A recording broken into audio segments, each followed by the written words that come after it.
Hello everyone, for this video I'm in Barnard Castle, my hometown.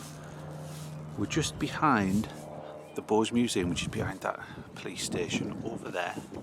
Part of Barnard Castle you might not have ever seen if you've only got the touristy bits, but I'm at a place called the Lonnon. That was an old sweet shop I used to go to in the early 80s, probably late 80s as well. And that was the site of the old, well, it's still a scout hut, but back in the day there was an older building there which I used to go to back in the 80s. This particular alleyway is called the Lonnon, and it leads to the cemeteries of Barnard Castle.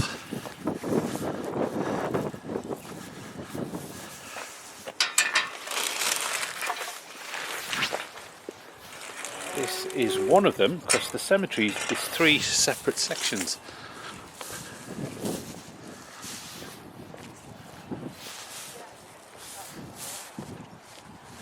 I've never really understood this particular bit, because this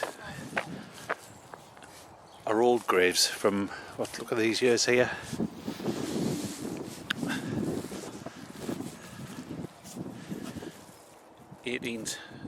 '1901. The bottom in the corner is like the newer areas of the cemetery where people who sadly die today get buried. On the other side of the wall is the Catholic cemetery, but then on the other side of that is the cemetery which was opened I think around 1854, 1855. John Stubbs of Hillingdon, Barnard Castle Moor. That's just outside Barnard Castle on the way up to Eggleston. This particular cemetery served the local area of Barnard Castle. Some fourth daughter of the late Reuben Metcalfe's Streatham Grange. Again, that's just outside of Barnard Castle.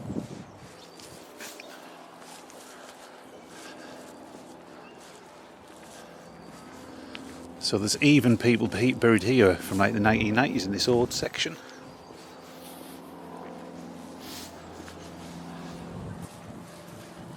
Roger Wilson Wall, late Sergeant of Police of Barnard Castle, who died February the 4th, 1883. So we've got all these old ones here, and new ones. And then we're just going to go through the Catholic cemetery.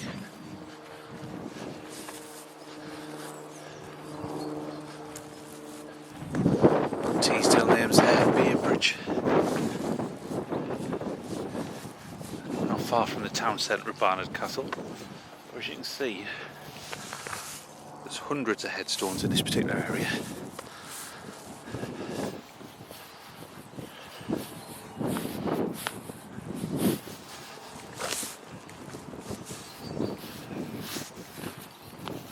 Three of my grandparents actually just buried over there. I'm not going to see them because they only died in like the 1990s.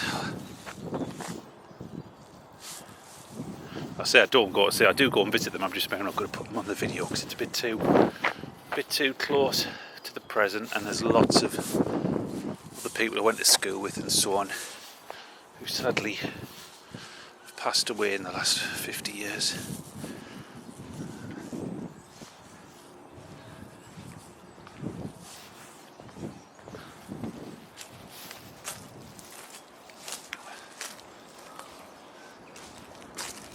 That John Hall Silcock, who died December the 16th, 1866. So that's quite an old one. This is a grand one. Now this has links to Sunderland because it's a Borrowdale. Look at that. There was a William Borrowdale who left Barnard Castle to go to Sunderland and had one of the biggest monumental masons businesses in the whole of Sunderland. When he stopped, his sons opened up the business. They were Borrowdale brothers. So I'm assuming that this Tom Borrowdale is part of that family. There's a few Borrowdales in Barnard Castle back in the day. There's a few of my great grands, aunties and uncles and younger siblings buried in here, but literally not hardly any of them have any headstones. So they weren't well-to-do. There is one for my great-great-granddad in this cemetery, which I've done on a previous video. He was born in the late 1869, something like that.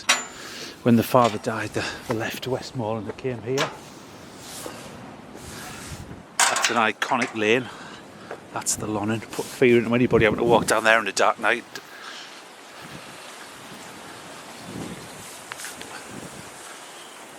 See, we've come across here, and I'm hopefully going to get enough time to go around to the grand front entrance. And this is the Catholic section.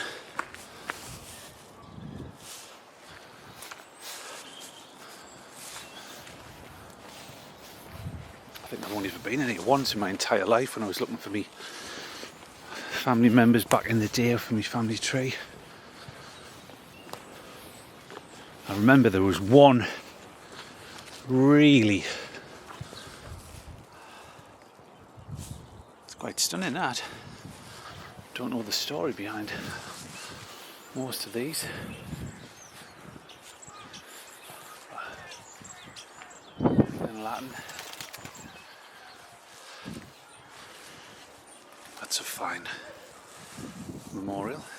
Grand.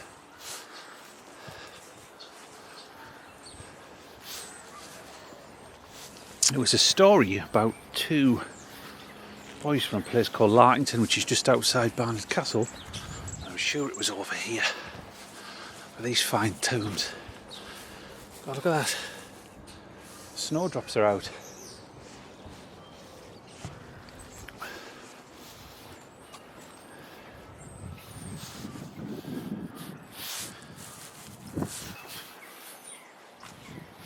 As I said, I've only been here once. But if we look over this wall, there's that cemetery as well, and the cemetery track. Well, that's a lovely cemetery, that one. I'm going to try and get round to that section there. Just to see if I can find this memorial to an event. I think it was the 1910s, 1920s.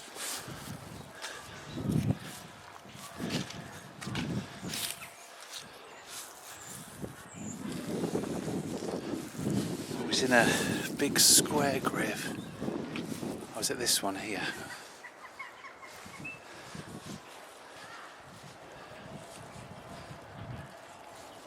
This is it. A tragic story. This is Sweet Jesus.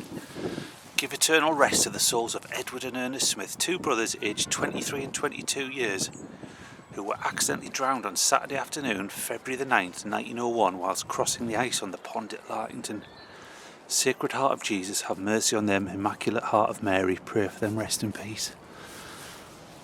It's an absolute tragedy. Two brothers, Saturday afternoon. It's a Saturday afternoon now. Sadly taken just by crossing a pond in Lartington, which is on the road, just close to the road up to Middleton. I don't even think it was a great big pond. I think it's all, the pond's drained now. Right, I'm going to leave this Catholic chapel.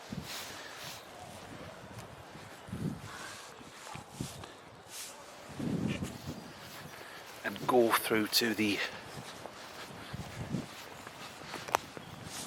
What I meant before is, as you can see, they're all old headstones up in that particular cemetery, and they are on the other side of there, so I don't know if when it was opened, everything was opened all in one go, or the section I've just been down there was for like Methodists and non-conformists. This little gate to come through. So again, there's this cemetery, which I think is just an extension. I think the people from here, if I'm looking at the dates, walking past the people who died in like the 1950s, 40s, 30s.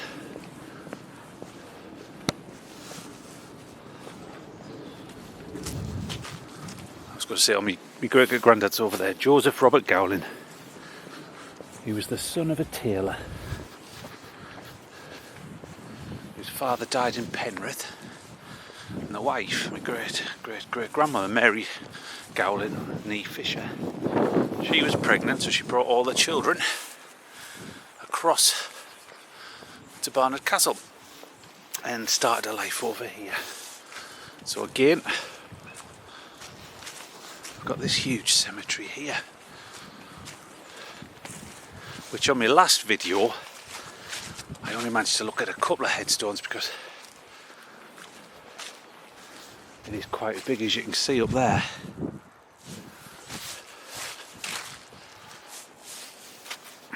Even though this is my hometown, I don't really know much about this cemetery, because obviously when you grow up you never really went there. The cemeteries, I was just checking the other day for somebody, and I think it was 1854, but as I said, did it all open in 1854, or was it just this particular bit with the cemetery? Well, that's a nice headstone. In memory of Edward Simpson of Langley-Dale. So he died 1863, I think that's a 74-year-old. Another mention of Barnard Castle Moor. I don't think anybody uses that term now, Barnard Castle Moor. I think it is just the area past Laxo on the way up to Eggleston. Aha, Thomas Dulkin. Now, funny enough, I've just been reading something on Barnard Castle Workhouse, and I'm sure the master of the workhouse, which is about 400 metres away, but part of it's still here, was Thomas Dulkin, so that might be him.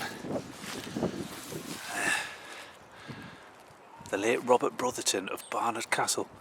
He died April 1860. That's even older. Pearson.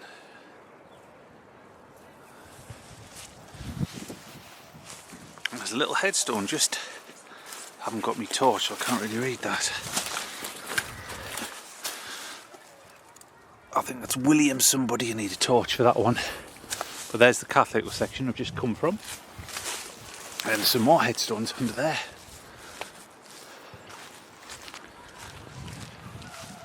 That cemetery chapel is a grand little building. It's actually a residential house now. So if the people who live here, this is their garden. I wouldn't want to live surrounded by a cemetery, to be honest. It's alright in the daytime, but at night time.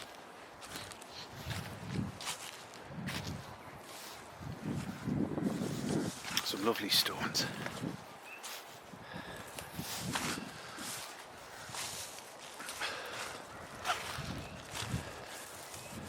Mawson. Sadly, that whole monument's completely fallen apart. It's in a Commonwealth's grave. There is a video I did, just called, if you search Barnard Castle Cemetery, which was literally just this front bit. That's B. Shepherd, King's Own Yorkshire, Light Infantry, 20th of January 1920. Actually give his age, just most of them normally do, I've come across. There's rain. Oh, here's one not too far from where I live in Sunderland. In memory, it's a lovely little stone, in memory of Elizabeth, wife of Richard Milburn of Ryhope Grange near Sunderland, who died September the 7th, 1867, aged 81 years. Requinescal in peace, and of Humphrey Milburn, her son. There's lots of Sunderland.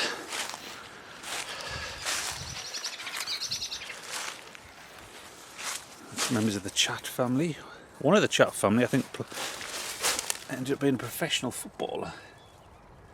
I think he played for Aston Villa at least, and was in a Wembley Cup final.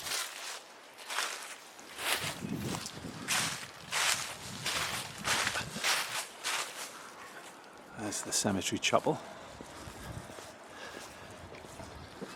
I like that one. Memory of Thomas Green, late sergeant of the 3rd Dragoon Guards, who died October 3rd, 1875, aged 60 years.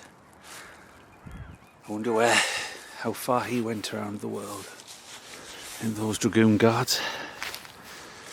In memory of Margaret E. Harwood, who died September the 17th, 1893, aged 1 year and 11 months.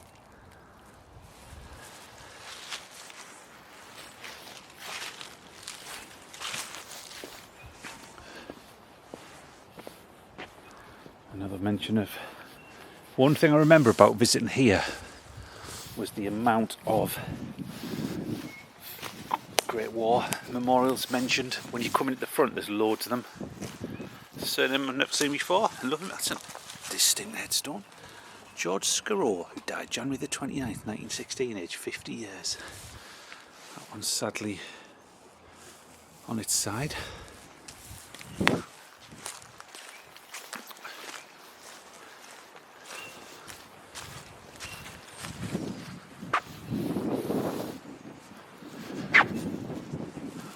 Look at that.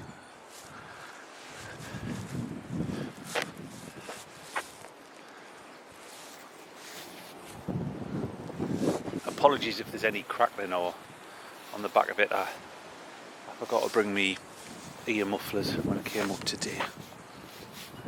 What I mentioned before, and that was another Borrowdale.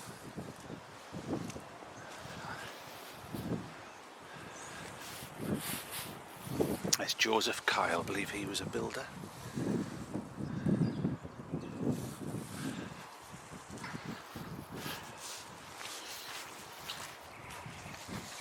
And then over here, look at this pink stone. Don't often see a pink stone. That's for members of the Harwood family. There's quite a few Harwoods buried in here. I think this is my last video for today because I'm going back to Sunderland shortly. A nice image.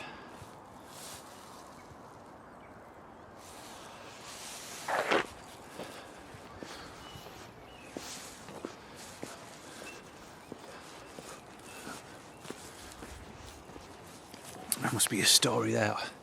That's Matthew Cash, Barnard Castle, and then also Private Fred Merriweather, who fell in action in France.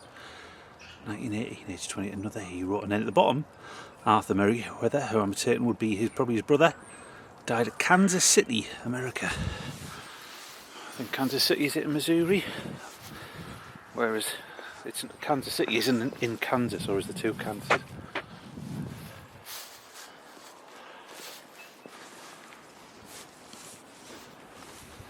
Right, I'm going to bring this video to a close because I'm heading back to my car, so